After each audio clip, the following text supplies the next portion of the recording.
ফ্রান্সে শিক্ষা পরিবেশ আরও মনোযোগী ও প্রযুক্তি বিক্ষেপমুক্ত করতে এবার উচ্চ বিদ্যালয়েও মোবাইল ফোন নিষিদ্ধের পরিকল্পনা ঘোষণা করেছেন প্রেসিডেন্ট ইমানুয়েল ম্যাক্রো। 28 নভেম্বর শুক্রবার দেশের উত্তর পূর্বাঞ্চলীয় ভোসগেসের মিরেকোর্ট কমিউনে এবড়া গ্রুপের সংবাদপত্রের পাঠকদের সঙ্গে মতবিনিময়ের সময় তিনি এ ঘোষণা দেন।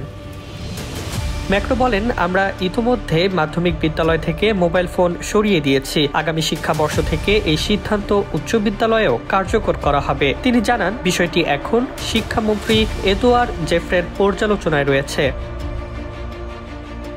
ফরাসি প্রেসিডেন্টের মতে, বিদ্যালয় হচ্ছে শেখার এবং পারস্পরিক যোগাযোগের জায়গা, যেখানে মোবাইল ফোন শিক্ষার্থীদের মনোযোগ নষ্ট করছে এবং সামাজিক যোগাযোগ কমিয়ে দিচ্ছে। তরুণদের মধ্যে একাকিত্ব, উদ্বেগ ও মানসিক স্বাস্থ্য সমস্যার বৃদ্ধি নিয়েও তিনি উদ্বেগ প্রকাশ করেন।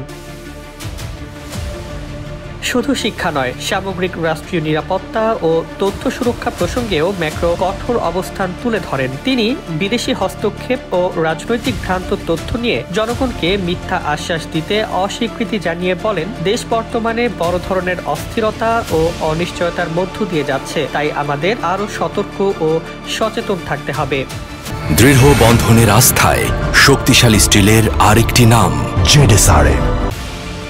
ম্যাক্রো সতর্ক করে বলেন, বিদেশি শক্তিগুলো তথ্যযুদ্ধ চালাচ্ছে, যা রাষ্ট্রীয় স্থিতিশীলতার জন্য হুমকি। এই পরিস্থিতি মোকাবেলায় তিনি ফ্রান্সকে আরও সামরিক ও প্রযুক্তিগতভাবে শক্তিশালী হওয়ার আহ্বান জানান। ফ্রান্সের এই সিদ্ধান্ত বিশ্বব্যাপী শিক্ষা প্রতিষ্ঠানে প্রযুক্তি ব্যবহারের সীমাবদ্ধতা নিয়ে নতুন আলোচনার জন্ম দিয়েছে।